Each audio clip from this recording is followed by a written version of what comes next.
¿Qué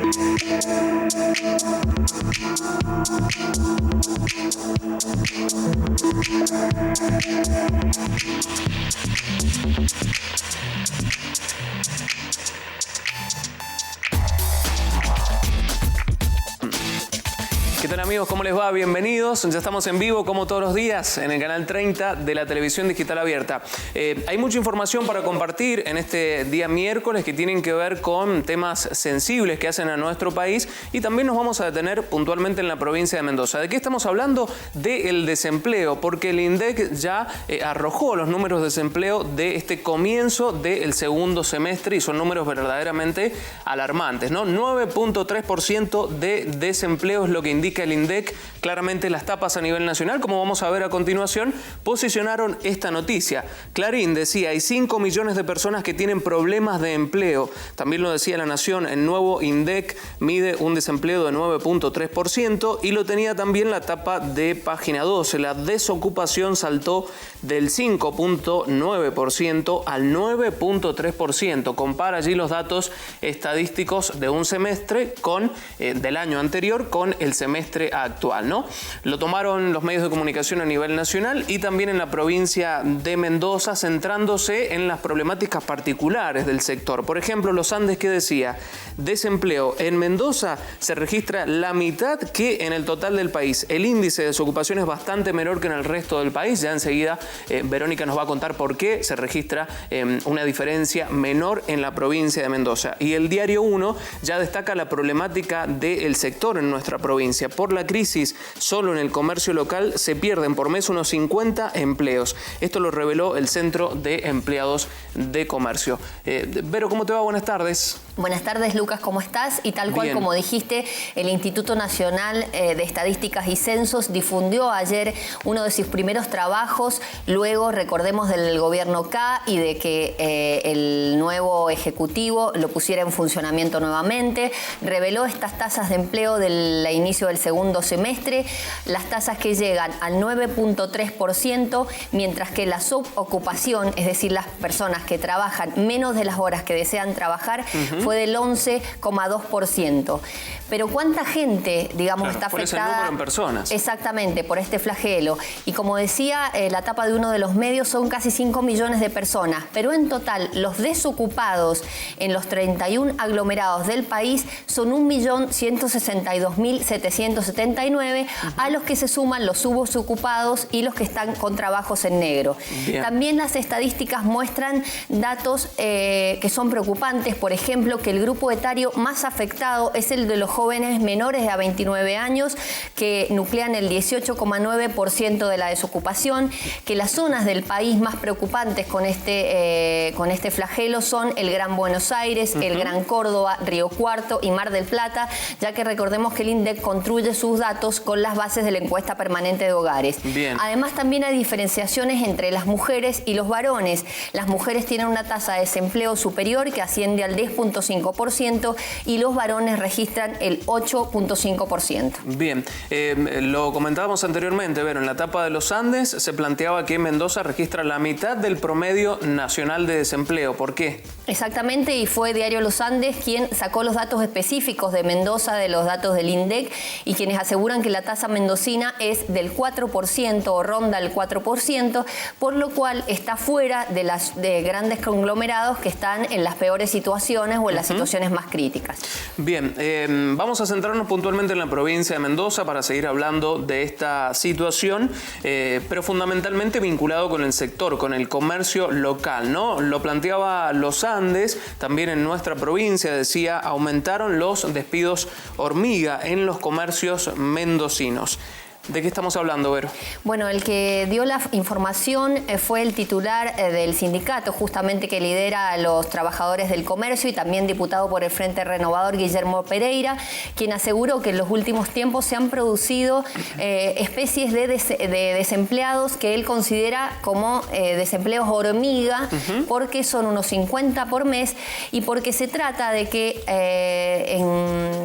en en referencia a la crisis que existe en el sector del comercio, lo que tratan de los comerciantes es de reducir la estructura, es decir, que lo que primero achican son la gente que tienen contratada, el personal de fin de semana, les ofrecen hacer acuerdos para tomar licencias, es decir, van reduciendo la estructura grande que tienen. Bien, vamos a detenernos en algunos datos interesantes, Verónica, que tienen que ver con lo que planteó Pereira, pero que también lo planteó Trípode de la FEM, de la Federación Económica de Mendoza. Las bajas en julio, como nos comentaste, más de 40 personas. Causas: recesión económica, achique del mercado interno, incremento de tarifas públicas e inflación. Esto es lo que decía Pereira. Y la consecuencia, bueno, estos más de 40, 50 personas despedidas en el mes de julio, retiros voluntarios también. Pero hay un dato interesante que, si ustedes recuerdan, lo hablábamos en semanas anteriores en la columna de Economía con la Fundación Ideal. Algunas de las causas por las cuales, según Pereira, ¿no?, y según también Trípode, es consumidores que optan por comprar en Chile. El mercado en Chile claramente es más barato, entonces hay muchos mendocinos, muchos argentinos que viajan a Chile y compran directamente allí tecnología, indumentaria, etc. Y también los altos precios que imponen los empresarios locales a sus productos. ¿Qué pasa? Resta competitividad con el mercado chileno. Acá los productos están muy caros, los mendocinos van directamente a Chile. Son dos planteamientos que la otra vez, compartíamos con ustedes también, y los especialistas de la Fundación Ideal planteaban como una situación paradójica, ¿no? Mientras en la provincia de Mendoza y en todo nuestro país el desempleo aumenta, en Chile las condiciones económicas mejoran y justamente los argentinos son los que van a comprar al vecino país. Vamos a seguir compartiendo información respecto a este tema, pero el impacto que ha tenido en las redes sociales, como hacemos siempre. Claudio, buenas tardes, ¿cómo estás? Hola Lucas, ¿qué tal? Buenas tardes. Ha tenido impacto cuando, principalmente ayer, se conocían las primeras cifras. Hoy ya los diarios lo que han hecho en Mendoza es tirar el número un poco más refinado, por decirlo de alguna forma. En el caso de los Andes, llevaban uno de sus títulos que este número de desocupación en la provincia alcanza a unos 18.000 mendocinos. Bueno, a partir de ahí es donde empiezan a surgir un montón de comentarios y ahí los estamos viendo. Algunos decían, 17.500 de esos son gorilas, y se quedan bien calladitos por hacer el aguante al burro del presidente. Dice, pobres, y pensar que se los hacía más sabiondos que en el gobierno anterior y hoy no tienen ni para una tortita raspada. Hay durísimos. Por supuesto, lo que pasa siempre, ¿no? Hay una gran pelea política entre la gente que hace los comentarios dentro de estas notas, especialmente en Facebook. Otros dicen, este es un eterno problema del desempleo en Mendoza. Se cerraron un montón de fábricas conserveras y ningún político movió un dedo. Son incapaces de generar fuentes laborales. Dice, la zona está laboralmente destruida. Hace 30 años, dice, me tuve que ir a San Luis para tratar de conseguir un empleo. Y otra vez volvemos a esto, ¿no? A lo que hacen los mendocinos cuando hacen este tipo de comentarios en las redes sociales. Empiezan a contar mucho de su propia historia. Otros coinciden en algo. Creen que las cifras que están publicadas no son reales y otra vez se sigue dibujando el número. Alguien decía, por supuesto en mayúsculas, como hace habitualmente. Mienten con el desempleo en Mendoza. Es más grande que eso. Dice, por lo menos, dice, tiene la media nacional. INDEC mentiroso. Igual que en el gobierno corrupto. Ese corrupto lo escribe con K. Dice, esto te pasa por votar a Macri, dice otro, y creer en los radicales vendidos falsos, dice, como Cobos, le pegaron directamente a todos. Dice, Alfonsín dijo que no le dan un espacio en Cambiemos. Bueno, ahí por supuesto está toda esta pelea política. Otro dice, de esos 18.000, dice, la mitad, 9.000, están haciendo juicio. Bueno, más o menos los comentarios tienen ese eje y la verdad es que son muchísimos. Bien, cambiamos de tema, seguimos enfocados en la provincia de Mendoza. Ayer se los decíamos, un paro, una movilización a nivel nacional que convocó CETERA. El SUTE en nuestra provincia dijo que se iba a adherir por distintas situaciones que se han planteado, ¿no? No están de acuerdo con el ítem aula, el decretazo y otras situaciones que perjudican claramente a los docentes según lo que plantean desde el SUTE. Hoy el gobierno dijo que el nivel de presentismo en las escuelas fue bastante alto, por lo tanto el nivel de acatamiento al paro no ha sido importante para el gobierno, ¿no? ¿Qué decían los medios de comunicación? Lo vemos. Los Andes, pese al paro docente, el gobierno asegura que hay clases con normalidad. También lo tenía el Diario 1, según la Dirección General de Escuelas. En las escuelas hay más del 99% del presentismo docente y también lo tomaba El Sol, paro en las escuelas. Están los docentes y los que hicieron huelga fueron los alumnos, es lo que decía El Sol. El portal de la Universidad Nacional de Cuyo también planteaba esta información. El SUTE y el gobierno en pugna por el paro. Ampliamos la información.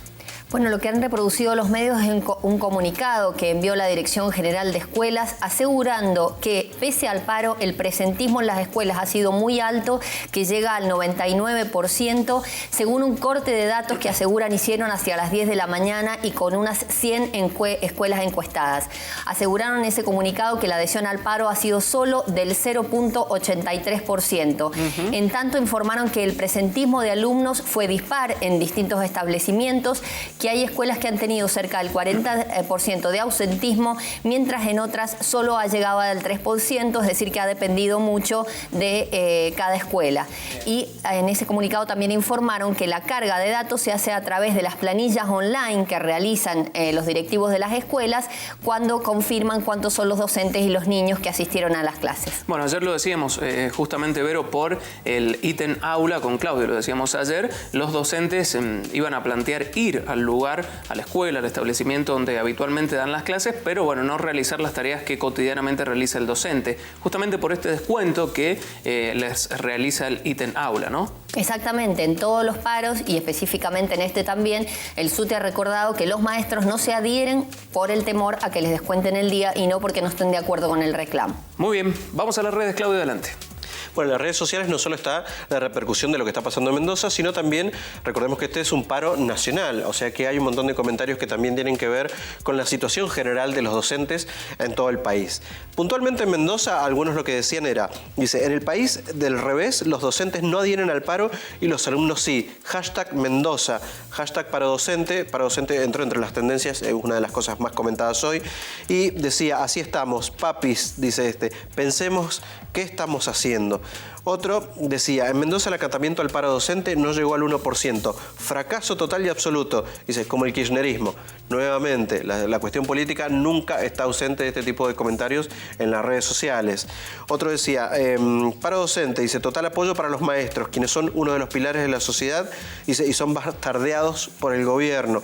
También habían estas voces, ¿no?, dividiéndose a favor y en contra de los docentes por esta medida de fuerza que están llevando adelante. Otro decía, hashtag paro docente, 5 años atrasados en educación según PISA, que es, digamos, la evaluación que se le hace a la educación argentina. Sí. 50% no termina la secundaria. Dice, cagan a patadas a maestros y docentes ganan menos que un camionero. Este es el cuadro de situación que hizo alguien, resumido todo en un solo tuit. Otro dice, asusta la ignorancia de las personas hablando sobre el paro docente. Argentina, el país del que hablar por hablar y sin saber. Y finalmente alguien dice, hay padres que se acuerdan de la educación de sus hijos solo cuando hay paro docente. Recordemos, Claudio, la movilización es esta tarde en la provincia de Mendoza, ¿no? Sí, a partir de las 19 parten desde la calle Godoy Cruz y se movilizan hasta Casa de Gobierno. Bien, terremoto en Italia, más de 70 víctimas hasta el momento. Este y otros temas en el próximo bloque, ya venimos.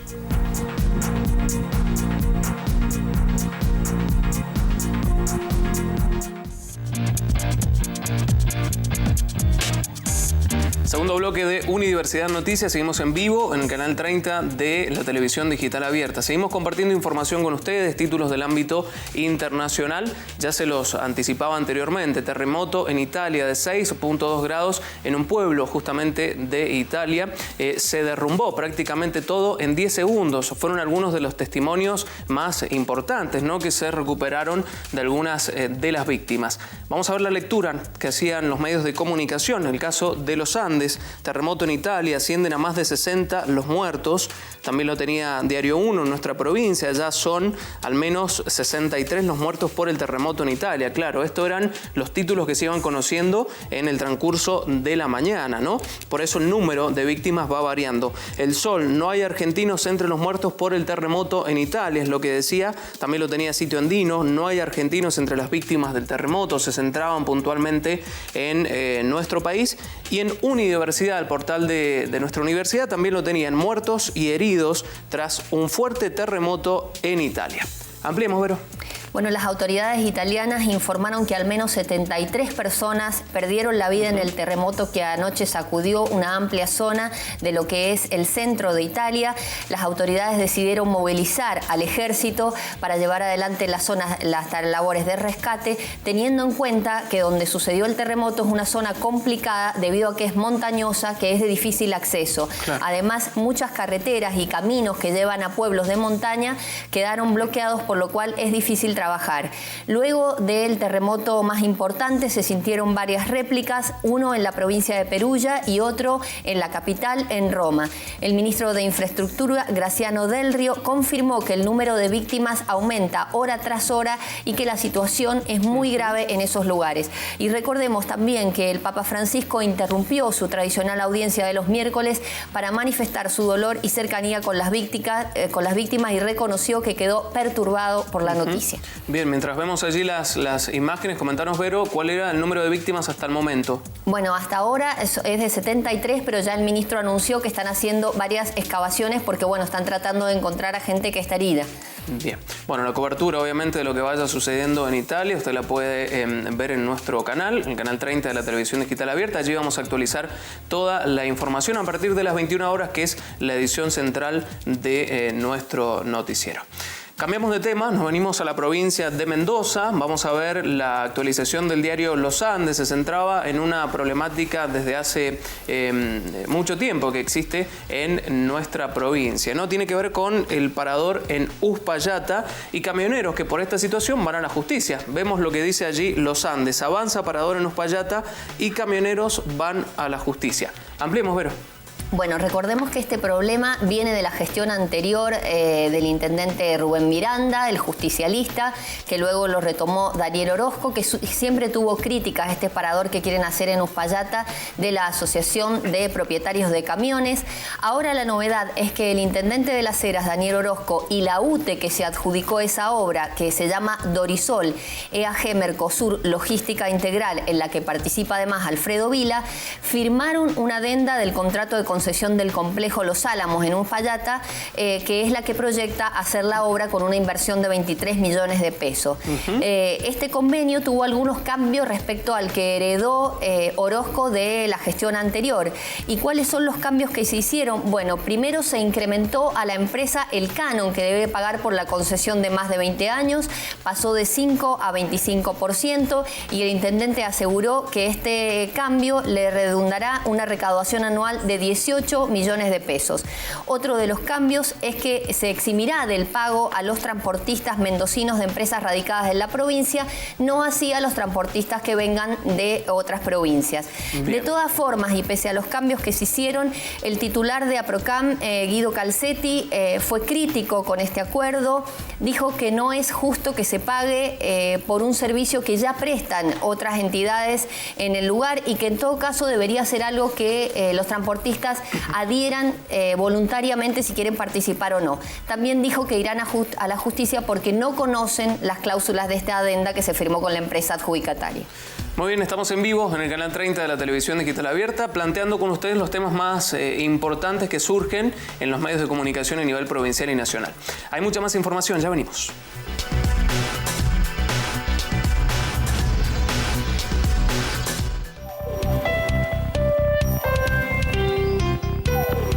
Último bloque de Universidad Noticias. Vamos a volver a tratar el tema del terremoto en Italia con las víctimas que ya les planteamos anteriormente, pero el tratamiento y la difusión que ha tenido en las redes sociales es importante para comentar. Claudio. Sí, porque lo más llamativo en las redes sociales es que hay un montón de gente que más allá de decir, bueno, el famoso Forza Italia, pero esta vez por la cuestión sísmica y de expresar su dolor por lo que está pasando, lo que estaban haciendo es compartiendo un montón de imágenes. Lo visual se ha vuelto muy importante, es muy importante en las redes sociales actualmente y muchos lo que hacen es eso, ¿no? Compartir una foto que están sacando de los medios de comunicación o que la gente misma de los lugares está compartiendo. En este caso hay algo llamado Earthquake Time, que es una cuenta de Twitter que lo que va haciendo es reflejando con imágenes los distintos sismos llamativos que hay a lo largo del mundo. Y en este caso, bueno, obviamente todo lo que está pasando en Italia. Y allí iba compartiendo información. Esta está un poco desactualizada porque en el momento que se hizo este tweet decía 63 muertos. Después decía numerosos heridos, más de 100 desaparecidos y que siguen las réplicas. Pero bueno, allí estaba lo impactante de las 3 imágenes que estaba compartiendo. Otros medios también lo hacían visualmente así, metiendo más hasta 4 fotos, que es lo que permite Twitter, en las redes sociales. Y este decía: terremoto en Italia, la mitad del pueblo ya no existe, dice el alcalde de Amatrice. Es una de las zonas más afectadas y de donde están saliendo las imágenes más impactantes, ¿no? Porque hay muchísimas casas destruidas y también se ve cómo están trabajando para rescatar gente.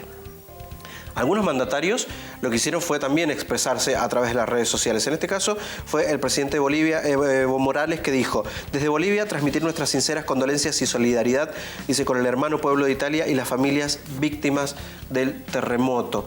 Es uno de los primeros que salió a decir algo a través de su cuenta de Twitter.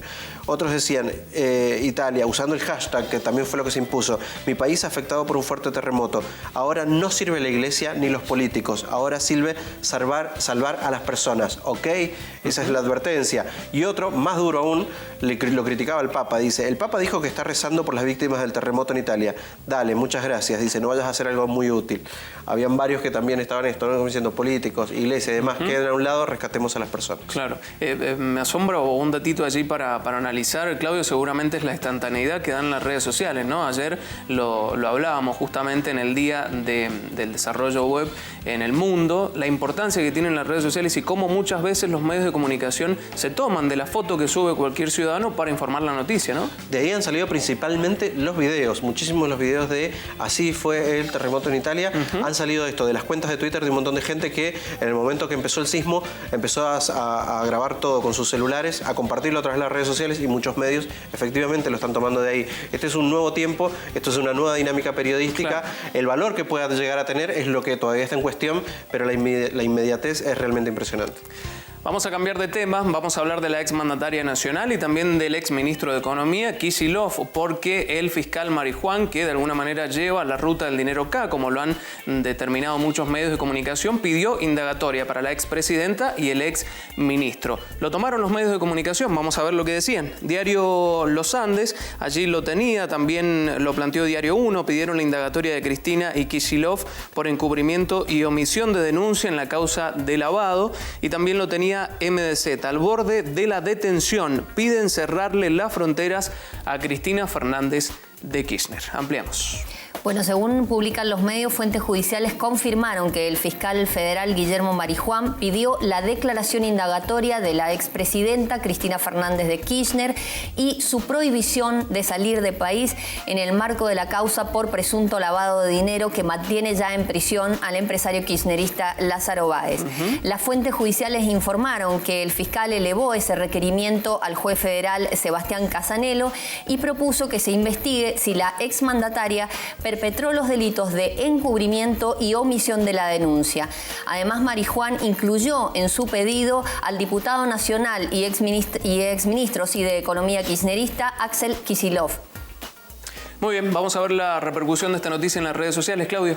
Bueno, lo que están haciendo muchos, por supuesto, es lo de siempre, ¿no? Compartir una noticia y agregarle allí su tipo de apreciación. Muchos medios también habían hecho el foco en algo, ¿no? En decir, bueno, piden la indagatoria para la expresidenta y no le permiten salir del país. Y es allí donde algunos agarran y dicen, por ejemplo, comparte ese título y le dice otro ladrillo en la pared, dice este, y bueno, ahí estamos viendo el link con la noticia. Otro dice, el fiscal pidió además que se prohíba la salida de Cristina del país. Y este dice, tiene que ir presa esta chorra. Ya hay un montón que empiezan a usar este tipo de lenguaje en las redes sociales, ¿no? Vuelven con esto de usar la doble K y empezar a llamarle chorra a la expresidenta. Otro dice, ahora indagatoria para Cristina Elizabeth. Esta es la forma en la que el diario Infobae utiliza para referirse a la expresidenta. Dice, indagatoria Cristina Elizabeth por el Cristilix. La señora debe tener su agenda judicial completa hasta el 2029. Qué lindo todo, dice esta persona. Y finalmente alguien dice, Cristina no puede dejar el país y el país no puede dejar a Cristina. Muy bien. Vamos a ir a las redes sociales hoy en una fecha importante, interesante, obviamente, sobre todo en la provincia de Mendoza, ¿no, Claudio? Exactamente, hoy es 24 de agosto y los mendocinos intentan, o por lo menos cada año está este intento, ¿no?, de instaurar que este sea el Día del Padre.